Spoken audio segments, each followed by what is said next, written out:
Compte à l'ouest. Compte à l'ouest. Compte à l'ouest. Bonjour à toutes et à tous, vous êtes sur la radio Quartier des Ondes et puis c'est le retour des contes pour cette saison 2023-2024. Je suis avec Julie de la compagnie La Fabrique Conteuse. Est-ce que tu vas bien, Julie? Ouais, très bien. Je suis heureuse de revenir là. T'as passé un bel été? C'était chouette, ouais, carrément. Super. Donc tu as, comme à ton habitude, tu viens avec quelques histoires à nous raconter et une thématique. Quelle est la thématique aujourd'hui? Eh bien, aujourd'hui, nous allons parler de babouches charentaises, mules, escarpins, espadrilles. Nous allons parler de chaussures. Eh bien, j'ai hâte de découvrir ça. Tu peux y aller. Eh bien, je vais commencer par quelques petites expressions, ou peut-être quelques petites citations. Ô délicieuse charentaise, glissez au pied comme un chausson, grâce à vous je me sens si aise que j'en veux faire une chanson. Eh bien ça c'est Victor Hugo. Ou bien si quelqu'un te lèche les bottes, mets-lui le pied dessus avant qu'il ne commence à te mordre. Ça c'est Paul Valéry. Si ma chaussure est étroite, que m'importe que le monde soit vaste. Un proverbe turc. Et une célèbre expression que les conteurs connaissent bien, c'est fais un pas en avant, fais un pas encore. Qui marche aujourd'hui, qui marche demain, marche loin. Les chaussures inspirent beaucoup. Exactement. Et je vais commencer par un conte d'Algérie qui s'appelle Les babouches de Djéa. Compte à l'ouest. Au pays de Djéa, tout le monde marche pieds nus. Hormis le caïd, son vizir, et quelques courtisans. Ce n'est pas ce qu'on appellerait sous d'autres cieux des va-nu-pieds, car le climat qui était chaud s'y prête bien, et le sable fin est aussi indulgent pour les pieds que de la soie ou du velours. Cependant, il y a certains sujets qui veulent imiter la haute société et se font confectionner ce qu'on appelle des boubantels. Ce sont des morceaux de peau de vache fabriqués par le bourrelier, donc par celui qui s'occupe de la peau de vache et qui le lie avec des brins de palmier. Mais ce n'est pas très élégant, car une peau de vache est une peau de vache. Le reste des gens dont Djéa fait partie va donc à nu-pied. C'est plus commode pour grimper sur un arbre ou pour courir, rassembler un troupeau de bourricots en débandade. La vie suit son bon cours dans cette partie du monde avec ses joies et ses peines, bien chaussée, mal chaussée, peu importe. Or, un jour, la tante de Djéa meurt, lui léguant un joli pactole. Et la première idée qui lui vient à l'esprit, lui qui est pourtant si simple et si sage, est de s'acheter une bonne paire de babouches en cuir, mais pas de n'importe où, en cuir de Cordouan, aussi belle que celle du vizir. Mais plutôt qu'elle soit de couleur grenat comme de coutume, il en commande une d'une belle couleur verte, chez Souleymane l'Andalou. Le maître maroquinier lui livre ses babouches la veille de la fête de l'Aïd et Djéa, qui est un tantinet coquet, demande à sa femme de raccourcir sa gandoura, c'est-à-dire sa longue robe, d'un ourlet supplémentaire pour bien mettre en valeur ses pieds royalement chaussés. Le lendemain, parfumé, pomponné, astiqué, il se rend à la mosquée du village pour accomplir la prière de l'Aïd. Il range ses chères babouches avec celles des notables sur une des étagères en bois à l'entrée de la mosquée et se concentre pour écouter le sermon. Une fois l'office religieux terminé, les fidèles échangent quelques accolades pour se féliciter de l'heureux événement, puis la foule commence à se disperser. Soudain, un hurlement se fait entendre près du meuble à chaussures. Les babouches vertes de Gia viennent de disparaître. Le malheureux pleure et s'arrache les cheveux en hurlant et en répétant « Si on ne me rend pas mes babouches, je ferai comme a fait mon grand-père jadis. Si on ne me rend pas mes babouches, je ferai comme a fait mon grand-père jadis. » Alors là, le caïd, celui qui est le responsable de la mosquée, ordonne, en louchant vers Messaoud, le receleur, que l'on rende à ce malheureux ses babouches, sinon il sacrifiera 3 ou 4 truands en ce jour de fête. On ne sait comment, mais les jolies babouches vertes de Djéa réapparaissent sur l'étagère à chaussures. Djéa les enfile prestement et veut prendre la poudre d'escampette, mais le caïd, donc le responsable de la mosquée, un peu intrigué, l'interpelle. « Dis-moi, Djéa, qu'est-ce qu'il a fait ton grand-père lorsqu'on lui a volé ses babouches jadis ?»«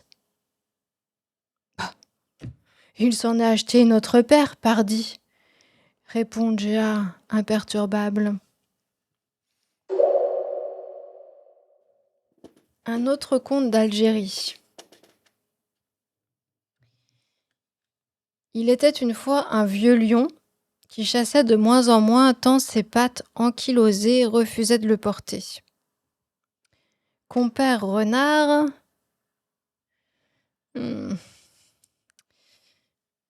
avait envie de rigoler un peu ce jour-là. Et il le salue et lui dit « Ya Sidi, oh monseigneur, tu devrais courir un peu pour te dégourdir les jambes. Crapule, il fut un temps où tu n'osais même pas rôder à distance de mes terres et te voilà maintenant te moquant de moi parce que je suis vieux et que mes jambes me lâchent. Monseigneur, mais quelle méprise! Je suis ton humble serviteur et je ne cherche qu'à te servir. En quoi un minable comme toi pourrait-il me servir ? » Le renard garde quand même sa distance et poursuit. « Ce que tu ne sais pas, c'est que dans ma famille, nous sommes cordonniers de père en fils depuis de nombreuses générations. Par dévouement, je vais te fabriquer une paire de boubentelles en cuir en peau de vache afin que tu puisses marcher sans avoir mal aux pieds. Tu verras, elles te procureront un tel confort que tu pourras courir et chasser comme au temps de ta jeunesse. » Le vieux lion reste en silence quelques secondes et puis finalement sourit. Le renard court apporter 4 morceaux de peau prélevés sur une vachette qui vient de mourir. « Oh, mon roi, dans tes pieds! J'ai le cuir, il est encore frais. » Le lion s'exécute et le renard lui enveloppe chaque patte d'un morceau de peau qu'il maintient d'un lacet en tige de palmier nain. Il s'évertue à s'appliquer en y mettant toute la délicatesse requise. Sous l'effet de l'humidité de la peau, le lion éprouve une agréable sensation. Ses pattes endolories se trouvent tout à coup relaxées. Il remercie le renard qui lui fait un dernier conseil. « Oh monseigneur, surtout garde-toi de te lever tout de suite. Étends d'abord tes pieds au soleil pour que les boubentelles sèchent et ensuite tu pourras filer montrer tes magnifiques chaussures. » Le lion suit les conseils à la lettre. Le cuir sèche et se rétrécit peu à peu jusqu'à durcir. On aurait même dit du bois mort. Les pattes du lion s'en trouvent alors comprimées, contractées, pressurées, comme par des étaux. Soumis à une incroyable torture, le lion se met à rugir, à pleurer, à se lamenter. Aucun animal n'ose s'en approcher. Le renard, lui, court en annonçant la bonne nouvelle. « Je suis le vengeur, je suis celui qui vous aura vengé. » Seule la hase, ce petit animal, regarde le lion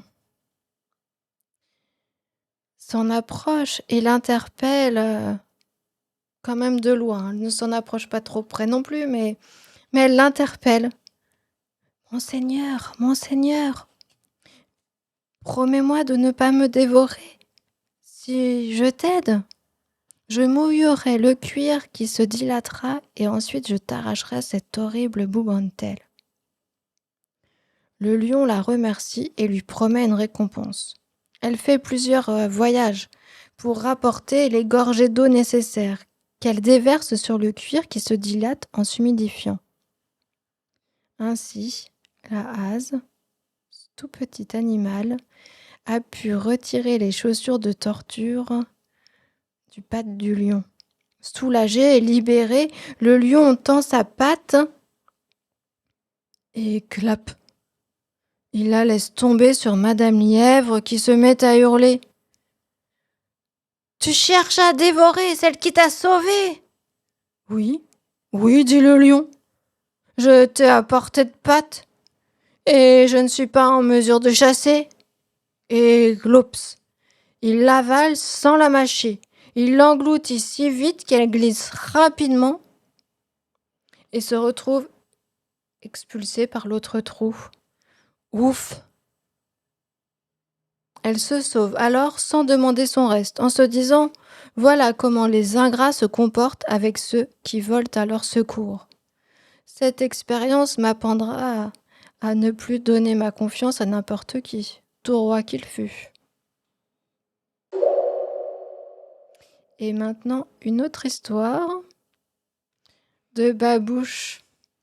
Mais celles-ci, elles viennent du Maroc. Ce sont les babouches de Tambouli. C'est l'histoire de Tambouli. Tambouli est un homme si avare qu'il ne veut pas changer de babouche. Et il a toujours les mêmes aux pieds depuis des années. Tout le monde connaît les babouches de Tambouli. On est capable de les reconnaître entre mille tellement elles sont sales.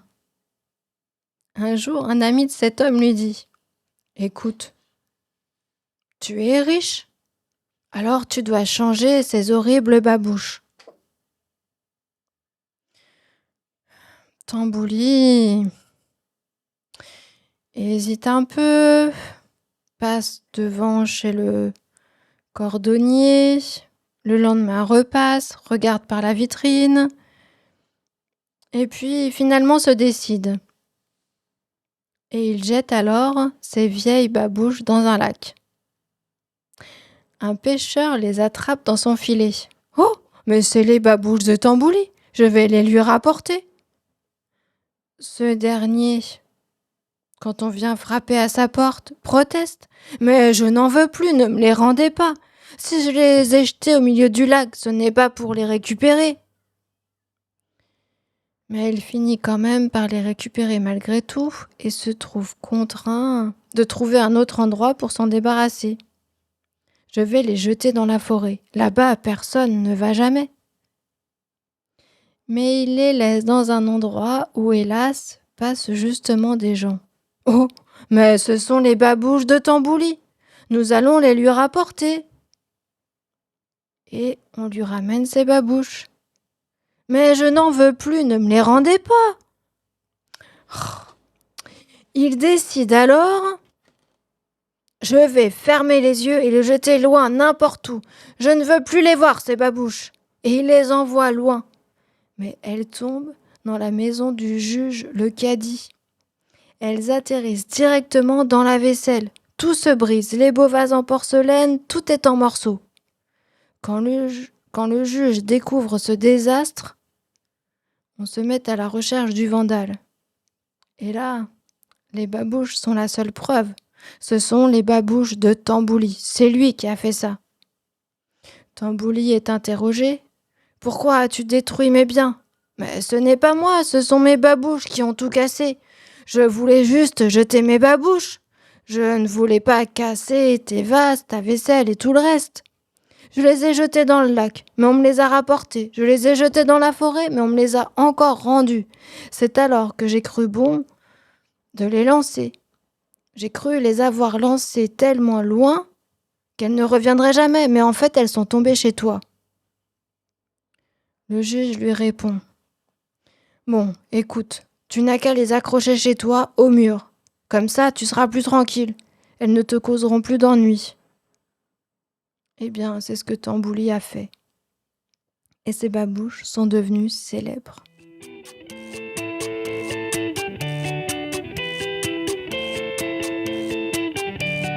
Je travaille au chaboté dans le centre-ville. Je vends l'hiver et l'été des mules en reptiles. C'est mon destin, je suppose, j'ai 15 ans de maison. Ça sent pas toujours la rose, c'est le reblochon. Dans le cas de cette fillette qui tend son pied droit, son prénom doit être Berthe Pointure 43. Il est l'heure de mon sandwich, mais je n'ai plus faim. Asphyxié par une péniche, telle sera ma fin. On ne veut plus les quitter quand on les enfile. Essayer c'est adopter les mules en reptiles.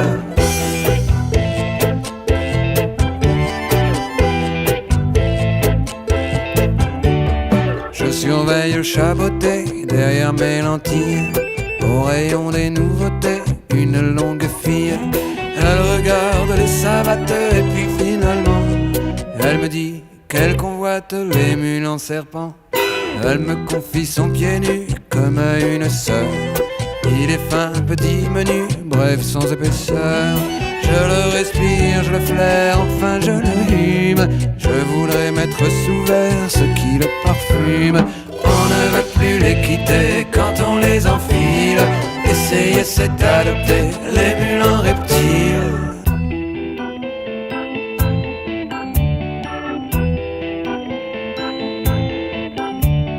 Jamais eu au chaboté cette démangeaison, cette envie de bécoter en 15 ans de maison. Je repousse l'idée sotte, l'idée saugrenue, l'idée de proposer la botte à cet inconnu. Quand soudain le carillon annonce la nuit, et pareil à Cendrillon, la fille s'enfuit, me laissant désappointé, la mule à la main. Elle s'enfuit du chaboté, passe son chemin. On ne veut plus les quitter quand on les enfile. Essayer c'est adopter les mules en reptiles.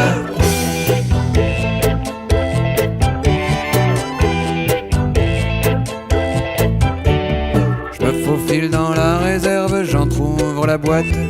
Tout le parfum que conserve la pantoufle droite me traverse les narines, dilate mon cœur, me réchauffe la poitrine comme une liqueur. Moi qui avais le bourdon, j'ai la chair de poule, et même la chair de dindon quand j'éteins l'ampoule. Il me semble être avec elle, elle à mes côtés. Je rêve d'une vie nouvelle, loin du chaboté. On ne veut plus les quitter quand on les enfile.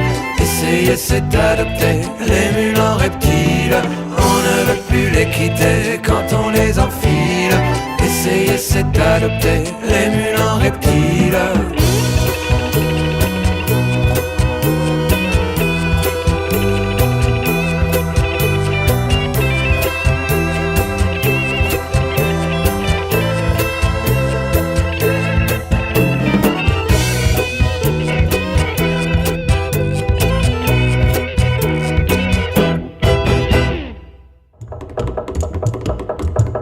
Conte à l'Ouest.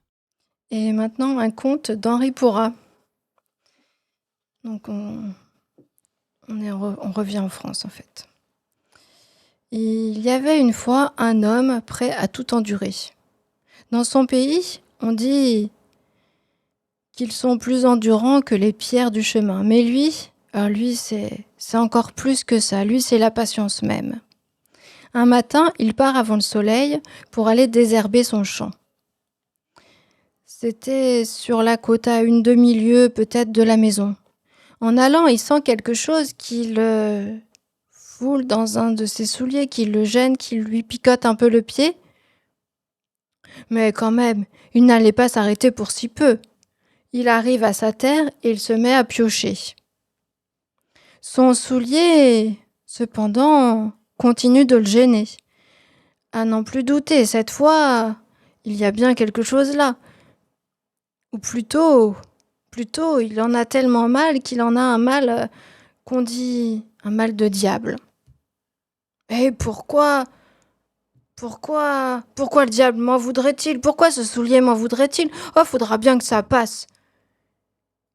Et que je pioche, et que je pioche, et que je tire les herbes, et que je repioche, et il continue de piocher et de désherber, mais le soulier continue de lui faire mal, et de plus en plus mal. Oh, fichu soulier! Hier, il ne me disait rien pourtant. Qu'est-ce que je lui dois depuis hier à ce soulier? Et il pioche toujours. Toujours le soulier le taraude. C'est à ne plus tenir. Je vois bien qu'il faudra que j'y regarde. Oh oui, à la maison je regarderai ça. Il va jusqu'à midi, piochant et piochant encore, puis prend le chemin de la maison. Entraînant la patte, évidemment. Sitôt arrivé, il s'assoit. Sa femme lui tend la soupe. Eh bien, mon soulier, je ne sais pas ce qu'il a après moi, mais aujourd'hui, tout le matin, il m'a fait un mal de chien. Ôte-le un peu pour voir, pauvre homme. Depuis que je suis assis, on dirait qu'il me gêne moins. Je ne vais quand même pas m'écouter. Tout de même, si tu regardais ce qu'il y a. Oh, puisque c'est venu, faudra bien que ça s'en aille. Suffit de ne plus y penser. Une fois la soupe mangée, puis la portion de pain et le morceau de fromage, il boit un coup d'eau fraîche et repart pour son champ. Mais en route. Oh, alors, à croire qu'il n'y arriverait pas. Bon, il y arrive quand même pourtant jusqu'au champ, mais il boite tellement sa chaussure lui fait mal. Il se remet à piocher, à désherber, et le satané soulier se remet à le picoter. C'est comme s'il avait un clou dans la chaussure. Vous auriez dit que quelqu'un en avait après vous tellement la chaussure lui faisait mal. Ah puis tant pis, il ne sera pas dit que pour un soulier je m'arrêterai quand même. Faut bien que ça aille, faut que je finisse là. Et c'est que c'était à n'y plus durer, mais il durait quand même. Cependant, il continuait de piocher. Oh, il s'était dit qu'il ne l'ôterait pas, hein, ce sacré soulier, il ne l'ôterait pas. Et comme ça jusqu'au soir, ce ne serait plus une affaire. Pour les 4 heures, il a fait une petite pause bénie. Ah oui. Et puis après, tout a recommencé, à se demander s'il allait tenir, cette fois. Ah, la journée a été dure à tirer, ce jour-là. Pour ce pauvre homme.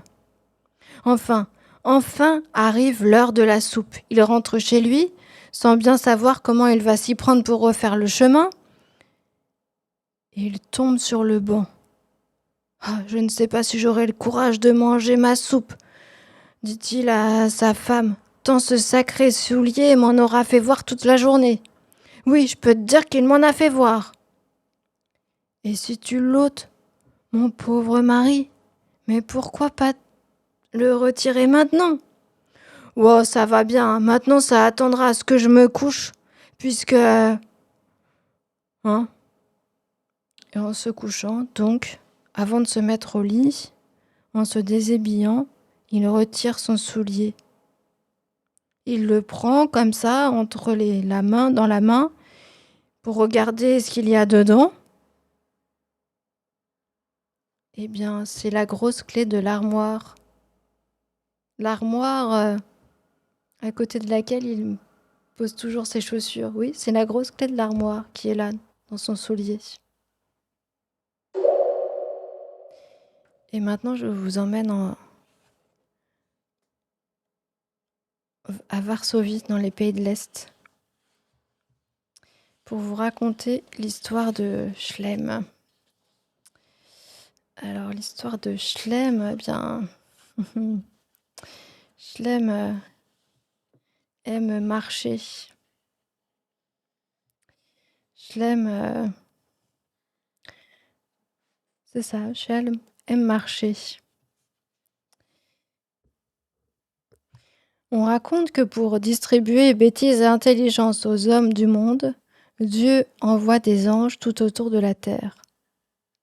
Sous le bras droit, ils ont un sac rempli de poudre d'intelligence et sous le bras gauche, un sac de poudre rempli de poudre de bêtise. Et ils volettent comme ça et distribuent à chacun son lot. Un jour, pourtant, un de ces anges survole la Pologne en zigzagant. Il avait sans doute bu un peu trop de nectar céleste quand son bras gauche a accroché le pic d'une montagne et crac, le sac s'est déchiré et toute la poudre de bêtise est tombée sur la ville de Chlem. Plus précisément dans le ghetto de Juifs et plus précisément encore sur la tête d'un homme qui s'appelle Getzel. Pauvre homme, à partir de ce jour-là, sa vie a tourné au désastre. La moindre chose dont il s'occupait virait à la catastrophe.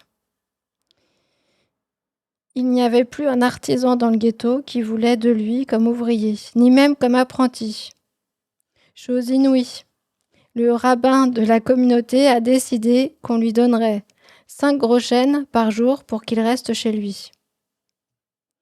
Mais là aussi, sa femme, Fradel, à force de piquer des crises de nerfs, lui a demandé de ne plus s'occuper de rien à la maison. Alors, Getzel passait ses journées à regarder des livres sacrés. L'après-midi, il jouait avec ses enfants et un peu plus tard, il allait boire un verre à l'auberge. Justement, un soir à l'auberge, il rencontre des marchands de passage qui lui parlent de Varsovie, la capitale. « Ah, si tu voyais Varsovie, ça c'est une ville magique, poignante. Elle réserve toujours des surprises, on n'en revient pas. » Ce soir-là, Getzel rentre extrêmement songeur chez lui, ce qui est très mauvais signe. Et le lendemain, à la première heure, sans avoir rien dit à personne, il prend la route, bien décidé à visiter Varsovie, la magnifique. Il part d'un bond et d'un grand pas. Toute la journée, il marche. Il est heureux et il marche. Il découvre le monde. Enfin, il a l'impression que son cœur va lui sortir de la poitrine tant il est content. Il a tant marché et tant avancé que le soir venu, il est épuisé. Il s'allonge littéralement sur le bord de la route, le nez dans les étoiles.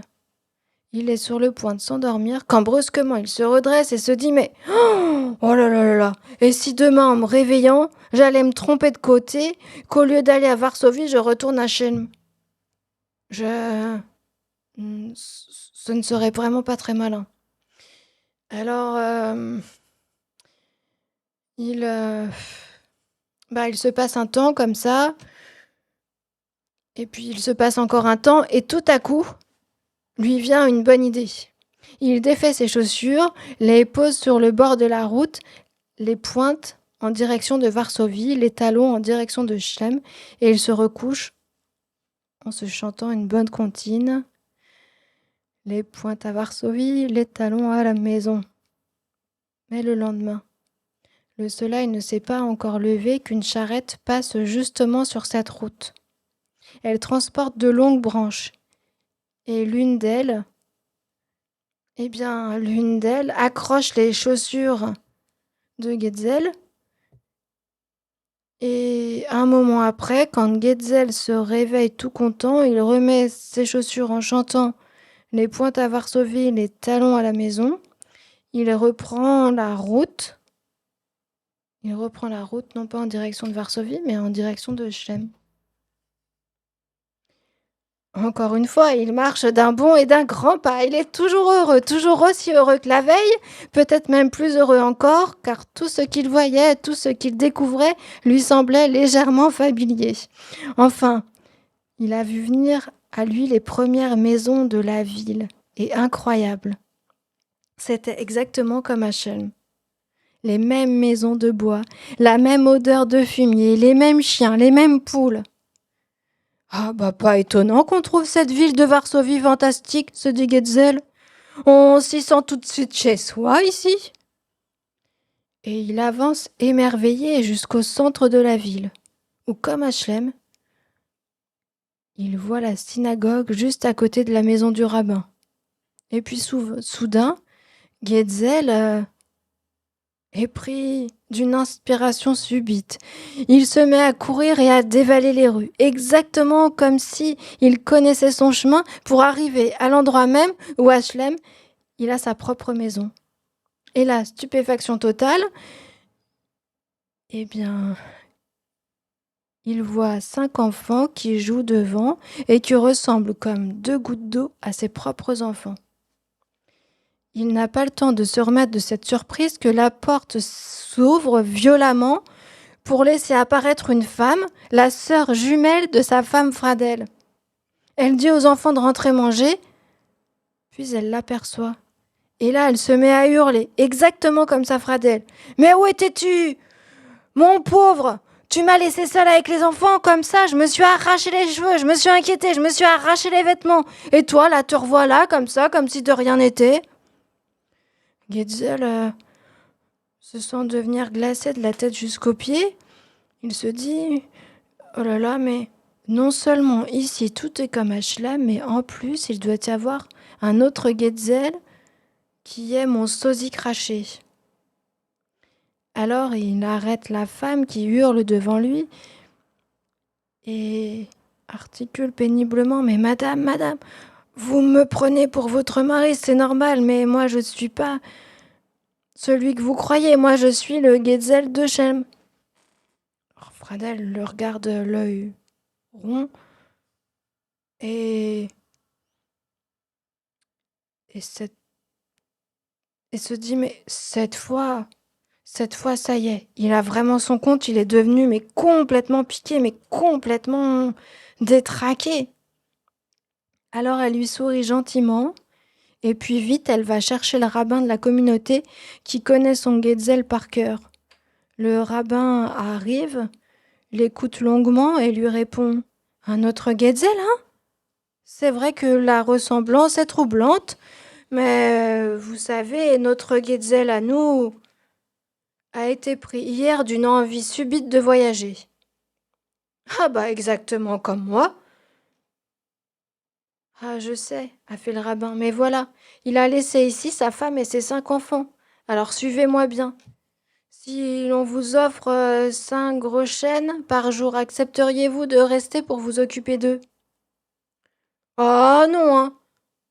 Je ne peux pas, figurez-vous que moi aussi j'ai une femme et 5 enfants. »« Ah oui, c'est vrai, répond le rabbin, mais ce serait juste en attendant que l'autre Getzel revienne, vous voyez. »« Ah bah dans ce cas alors, bah oui, je veux bien essayer. » Et il s'installe momentanément. Seulement le temps passe, et puis passe et repasse, et l'autre Getzel ne revient jamais. Mais oui, a pensé un jour Getzel, je sais ce qui est arrivé. J'ai été bête. Il est arrivé exactement la même histoire à l'autre Getzel, et en ce moment il est en train de s'occuper de ma femme et de mes enfants. Du coup, il trouve qu'il ne perd pas au change. C'est vrai, depuis qu'il est arrivé dans cette nouvelle famille, il est davantage dans ses petits souliers. Mais justement, il remarque que ses enfants sont beaucoup moins braillards. Il les regarde toujours avec de grands yeux étonnés, et sa femme Fradel surtout est devenue beaucoup plus délicate, attentive. Parfois, quand il lit ses livres sacrés, elle vient déposer une petite friandise à côté de lui. Alors finalement, il s'installe définitivement. Et souvent, le soir, il s'assied sur les marches devant les maisons. Il guette l'apparition de la première étoile en se disant « Tu pars de Shlem, tu arrives à Shlem. Tu restes à Shlem, tu es toujours à Shlem. » Donc, fin de cette autre histoire. Et je peux encore en raconter une, peut-être. Mais on arrive bientôt à la fin de ces histoires. Alors, je ne sais pas si je vais raconter une autre histoire ou si plutôt... parce que des histoires de chaussures, il y en a plein, n'est-ce pas ? Et qu'est-ce que tu proposerais alors ? C'est quoi ton autre idée ? Ce serait simplement de faire le tour, un tour d'horizon des histoires et des contes qui existent. Donc, on a le Chaboté, qui est très connu. Et on a aussi, il y en a une qui est très connue aussi. Non, C'est ça ne le te dit petit rien. poussé avec les bottes de 7 lieues. Ah, il y a le petit poussé avec le botte de 7 lieues. Alors, qu'est-ce qu'il pourrait y avoir d'autre encore? Avec les pieds. Alors, il n'y a pas, Il y a un il y a Walt pas Disney très des. connu qui reprend un conte traditionnel, en fait. C'est les bottes avec les ailes. Ah non, Il n'y a pas non. ça en donné. Ça, c'est dans la Si, mythologie. ça c'est dans la mythologie, Ouais. mais oui, il y a ça aussi, effectivement. Alors, attends, Disney. Chez Disney, la pauvre Souillon, Ah, Cendrillon. et oui, il y a Cendrillon. Et alors, en fait, des contes de Cendrillon, il en existe, mais beaucoup. Tout autour de la planète, en fait, il existe des contes de Cendrillon.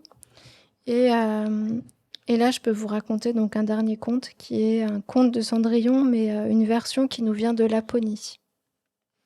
Et comment c'est venu C'est vraiment des contes qui sont nés avec ces Ouais. ressemblances à plusieurs Ouais, endroits du c'est monde. ça. Ouais, exactement, ouais. C'est fou.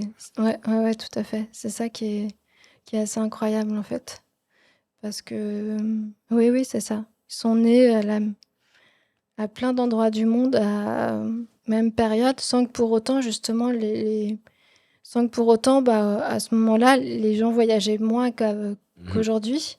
Et donc, c'est pas parce que on pourrait penser, ah bah tiens, il a été entendu à tel endroit et puis il a été amené ailleurs, mais non, là, c'est vraiment pas ça. C'est ça qui est intriguant, enfin, c'est ça qui est magique aussi. C'est clair. Donc de Laponie alors. Exactement. La mère Hatchish avait une fille adoptive qu'elle appelait Petite Souillon. La mère Hatchish se rendait à l'église avec sa propre fille, mais sans amener Petite Souillon. À la place, elle lui donne toujours un quart de tonneau de grains à broyer, mais la jeune fille le donne aux oiseaux. Et ces derniers, reconnaissant, l'emmènent à l'église. Les habits que porte la jeune fille scintillent comme les étoiles. De retour à la maison, la mère Hatchish s'amuse à la taquiner. « Je ne t'emmène pas pour admirer les merveilles que j'ai pu voir. » Elle va une nouvelle fois à l'église. Et la mystérieuse jeune fille se trouve cette fois-ci devant la mère Hatchish, assise sur la plus haute des chaises et vêtue d'habits brillants comme la lune. Évidemment, la mère Hatchish veut voir ce qui peut bien briller de la sorte. De retour de l'église, elle ennuie de nouveau la pauvre fille. « On ne t'emmène pas voir toutes ces merveilles qui ne sont pas pour toi. » Elles partent une troisième fois à l'église. Les oiseaux y emmènent une troisième fois la jeune fille Souillon, qui est vêtue d'habits vraiment splendides, éblouissantes comme le soleil. Le fils du roi, intrigué, a enduit le seuil de l'église de goudron. Aussi, quand elle sort, un soulier reste coincé. Le fils du roi le prend et le met dans sa poche. Un certain temps passe avant qu'il ne se rende à la ferme de la mère Hatchish, où il demande à voir toutes les jeunes filles. « Il n'y a ici nulle autre jeune fille que moi, » répond la fille Hatchish. Elle prend la chaussure qui ne lui va pas du tout, sort chercher une hache et se coupe le pied, mais un moineau la voit et il s'écrie « La chaussure est pleine de sang, la chaussure ne lui va pas !»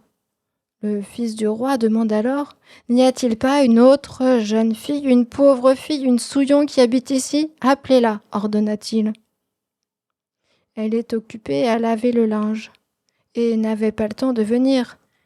Il l'a fait appeler une deuxième fois, mais n'a toujours pas le temps. Il l'appelle une troisième fois.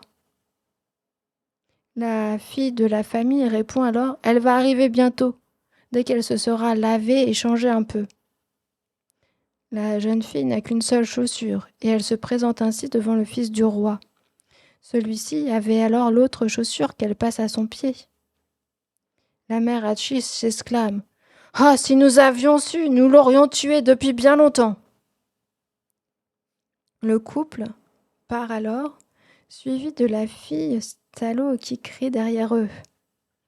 La fille Stallo, c'est comme un mauvais esprit. « Emmenez-moi avec vous, je lécherai vos tasses pour les laver. » Mais il ne se soucie nullement d'elle. Ils arrivent à la ferme du roi et On vient avec un traîneau d'argent chercher le fils du roi et sa fiancée. La fille Stalo, ce mauvais esprit, pousse alors la jeune fille de côté et prend son apparence. Quand les gens du roi vinrent la chercher, elle s'assied sur le traîneau qui tombe en pièces. On emmène alors un traîneau de fer qui se tord sous son poids. Au moment de faire le lit, la fille du roi pose des pelotes de fil et d'autres objets rigides dans le lit, du côté où la jeune fille devait dormir. Le lendemain matin, quand elle se lève, la fille du roi lui demande « Ton lit était-il moelleux ?»« Oh oui, très moelleux », répond le mauvais esprit. Pour le fils du roi, cette réponse n'est pas difficile à comprendre. Il ne s'agit pas d'une véritable personne. Et là, il est abattu, affligé, mais bien décidé. Il se met en voyage. Il arrive chez une vieille femme et lui demande si elle n'a pas de bons conseils pour l'aider à retrouver sa fiancée. « Allonge-toi là, mon prince, et va dormir derrière mon dos. » Il s'allonge donc et s'endort. À son réveil, la vieille lui demande « Vois-tu quelque chose ?»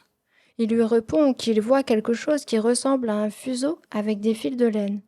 Elle lui dit alors « Tu devrais saisir le fuseau dès que tu le verras. » Le fils du roi suit son conseil et c'est ainsi qu'il retrouve sa fiancée. Cool. Ça change un peu. Exactement. Merci Julie, en tout cas pour toutes ces merci histoires. merci à toi, c'était très chouette. Il n'y a pas de problème. Donc tu reviens, pour les auditeurs, s'ils veulent t'écouter, tu reviens une fois par mois du coup. C'est ça, ouais, tout à fait. Et, Avec quelques nouveautés cette année. ouais, tu peux en dire plus? Oui, alors j'ai commencé un travail d'écriture sur la création, enfin je me suis inspirée plutôt de la création des bibliothèques de Deraya en Syrie pendant la guerre civile. Et j'en ai fait voilà un texte, enfin une nouvelle, quelque chose comme ça. Et j'aimerais ça partager ce texte et partager aussi tout un tas d'interviews que j'avais fait où je questionnais les gens sur un livre qui avait changé leur vie. Est-ce qu'il y a un livre qui a changé votre vie? C'est la question que je posais. Donc voilà, donc on va certainement enregistrer quelque chose autour de ça pendant l'année. Super, bon bah j'ai hâte. Et ben merci à toi, merci beaucoup. Bah merci à toi, à bientôt sur Quartier des Ondes.